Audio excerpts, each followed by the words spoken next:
Hi ನಮಸ್ತೆ ಎಲ್ಲರಿಗೂ ಮಧುರಾ ಚಾನಲ್ಗೆ ಸ್ವಾಗತ. ಇವತ್ತು ನಾನು ಹೆಸರುಬೇಳೆ ಸಾರಿನ ರೆಸಿಪಿಯನ್ನು ನಿಮ್ಮ ಜೊತೆ ಶೇರ್ ಮಾಡ್ಕೊಳ್ತಾ ಇದ್ದೇನೆ. ಕುಕ್ಕರ್ನಲ್ಲಿ ಮಾಡೋದಕ್ಕಿಂತ ನಾವು ಪಾತ್ರೆಯಲ್ಲಿ ಹೇಗೆ ರುಚಿಕರವಾಗಿ ಹೆಸರುಬೇಳೆ ಸಾರನ್ನು ಮಾಡ್ಕೊಳ್ಬೋದು ಅನ್ನೋದನ್ನು ನೋಡೋಣ ಬನ್ನಿ. ಮೊದಲಿಗೆ ನಾನಿಲ್ಲಿ ಒಂದು ಪಾತ್ರೆಗೆ 1 ಟೀ ಗ್ಲಾಸಲ್ಲಿ 1 ಗ್ಲಾಸ್ ಆಗುವಷ್ಟು ಹೆಸರುಬೇಳೆಯನ್ನು ಸೇರಿಸ್ಕೊಂಡು ಒಂದು 3-4 ಸಲ ಚೆನ್ನಾಗಿ ತೊಳ್ಕೊಂಡು ನಂತರ ಯಾವ ಗ್ಲಾಸಲ್ಲಿ ಹೆಸರುಬೇಳೆ ತೆಗೆದುಕೊಂಡಿದ್ನೋ ಅದೇ ಗ್ಲಾಸಲ್ಲಿ ಒಂದು 5 ಗ್ಲಾಸ್ ಆಗುವಷ್ಟು ನೀರನ್ನು ಸೇರಿಸ್ಕೊಳ್ತಾ ಇದ್ದೇನೆ. ನೀವು ಇದನ್ನ ಕುಕ್ಕರ್ನಲ್ಲಿ ಕೂಡ ಮಾಡ್ಕೊಳ್ಬೋದು, ಆದರೆ ಪಾತ್ರೆಯಲ್ಲಿ ಮಾಡೋದ್ರಿಂದ ಸಾರಿನ ರುಚಿ ತುಂಬಾ ಚೆನ್ನಾಗಿ ಬರುತ್ತೆ. ನಂತರ ಇದಕ್ಕೆ 2 ಕಟ್ ಮಾಡ್ಕೊಂಡಿರುವಂತಹ ಟೊಮೆಟೊ, 1-2 ಹಸಿಮೆಣಸು ಹಾಗೆ 1/4 ಸ್ಪೂನ್ ಆಗುವಷ್ಟು ಅರಿಶಿಣವನ್ನು ಸೇರಿಸ್ಕೊಂಡು ಎಲ್ಲವನ್ನು ಚೆನ್ನಾಗಿ ಮಿಕ್ಸ್ ಮಾಡಿ ಸ್ಟವ್ ಮೇಲೆ ಮೀಡಿಯಮ್ ಫ್ಲೇಮ್ನಲ್ಲಿ ಇದನ್ನು ಬೇಯಲಿಕ್ಕೆ ಬಿಡ್ತಾ ಇದ್ದೇನೆ. ಹೆಸರುಬೇಳೆ ಮೆತ್ತಗಾಗುವ ತನಕ ಚೆನ್ನಾಗಿ ಬೇಯಿಸ್ಕೊಳ್ಬೇಕು. ಅಷ್ಟರಲ್ಲಿ ನಾನಿಲ್ಲಿ ಒಂದು ಬೌಲ್ಗೆ ಲಿಂಬೆಹಣ್ಣು ಗಾತ್ರದ ಹುಣಸೆ ಹಣ್ಣನ್ನು ಸ್ವಲ್ಪ ನೀರನ್ನು ಹಾಕಿ ನೆನೆಸಿ ಇಟ್ಕೊಂಡಿದ್ದೇನೆ.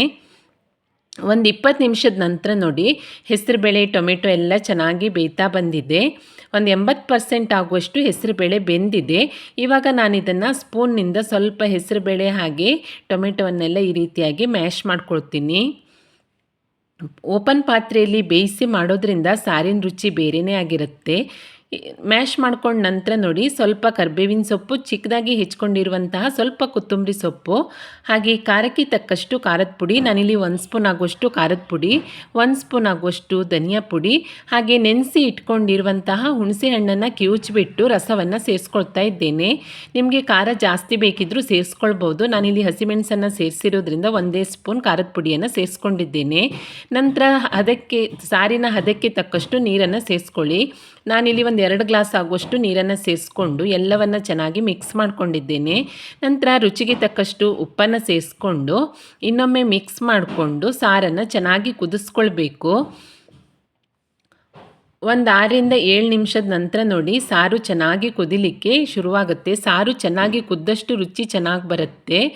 ಈಗ ಸಾರು ಚೆನ್ನಾಗಿ ಕುದಿ ಬರ್ತಾ ಇದೆ. ಇದಕ್ಕೊಂದು ಒಗ್ಗರಣೆಯನ್ನು ರೆಡಿ ಮಾಡ್ಕೊಳ್ಳೋಣ. ಅದಕ್ಕೋಸ್ಕರ ಸ್ಟವ್ ಮೇಲೆ ಒಂದು ಬಾಣಲೆಯನ್ನು ಇಟ್ಕೊಂಡು 1-2 ಸ್ಪೂನ್ ಆಗುವಷ್ಟು ಎಣ್ಣೆಯನ್ನು ಸೇರಿಸ್ಕೊಳ್ತಾ ಇದ್ದೇನೆ. ಎಣ್ಣೆ ಕಾದ ನಂತರ 1 ಚಿಟಿಕೆ ಆಗುವಷ್ಟು ಮೆಂತ್ಯ ಕಾಳು ಹಾಗೆ ಸಾಸಿವೆ, ಜೀರಿಗೆ, ಕಡಲೆಬೇಳೆ, ಉದ್ದಿನಬೇಳೆಯನ್ನು ಸೇರಿಸ್ಕೊಂಡು ಇದನ್ನು ಫ್ರೈ ಮಾಡ್ಕೊಳ್ತೀನಿ. ಸಾಸಿವೆ ಜೀರಿಗೆ ಚಟಪಟ ಅನ್ನುವಾಗ ಇದಕ್ಕೆ ನಾನು ಒಣಮೆಣಸು ಹಾಗೆ 1 ಚಿಟಿಕೆ ಆಗುವಷ್ಟು ಇಂಗನ್ನು ಸೇರಿಸ್ಕೊಳ್ತಾ ಇದ್ದೇನೆ. ಹಾಗೆಯೇ ಒಂದು 4-5 ಎಸಳಾಗುವಷ್ಟು ಜಜ್ಜಿರುವಂತಹ ಬೆಳ್ಳುಳ್ಳಿ, ಉದ್ದಕ್ಕೆ ಹೆಚ್ಕೊಂಡಿರುವಂತಹ 1 ಈರುಳ್ಳಿಯನ್ನು ಸೇರಿಸ್ಕೊಂಡು ಇದೆಲ್ಲವನ್ನು ಚೆನ್ನಾಗಿ ಫ್ರೈ ಮಾಡ್ಕೊಳ್ತೀನಿ. ಈ ಹೆಸರುಬೇಳೆ ಸಾರಿಗೆ ಈರುಳ್ಳಿಯನ್ನು ಸೇರಿಸಿ ಫ್ರೈ ಮಾಡಿ ಸೇರಿಸ್ಕೊಳ್ಳೋದ್ರಿಂದ ಸಾರಿನ ರುಚಿ ತುಂಬಾ ಚೆನ್ನಾಗಿ ಬರುತ್ತೆ. ಈರುಳ್ಳಿ ಸ್ವಲ್ಪ ಮೆತ್ತಗಾಗ್ತಿದ್ದ ಹಾಗೆ ಇದಕ್ಕೆ ಸ್ವಲ್ಪ ಕರಿಬೇವಿನ ಸೇರಿಸ್ಕೊಂಡು ಅದನ್ನು ಕೂಡ ಚೆನ್ನಾಗಿ ಫ್ರೈ ಮಾಡ್ಕೊಳ್ತೀನಿ.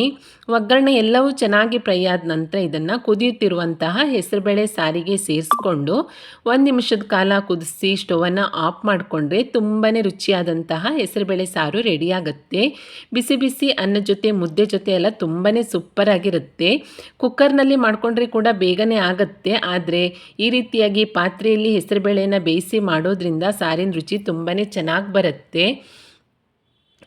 ಯಾವಾಗಲೂ ಗಡ್ಬಿಡಿಯಲ್ಲಿ ಕುಕ್ಕರ್ನಲ್ಲೇ ಮಾಡೋದಕ್ಕಿಂತ ಒಮ್ಮೆ ಈ ರೀತಿಯಾಗಿ ಬೇಯಿಸಿ ಸಾರನ್ನು ಮಾಡಿ ನೋಡಿ, ತುಂಬಾ ಸಖತ್ತಾಗಿ ಬರುತ್ತೆ.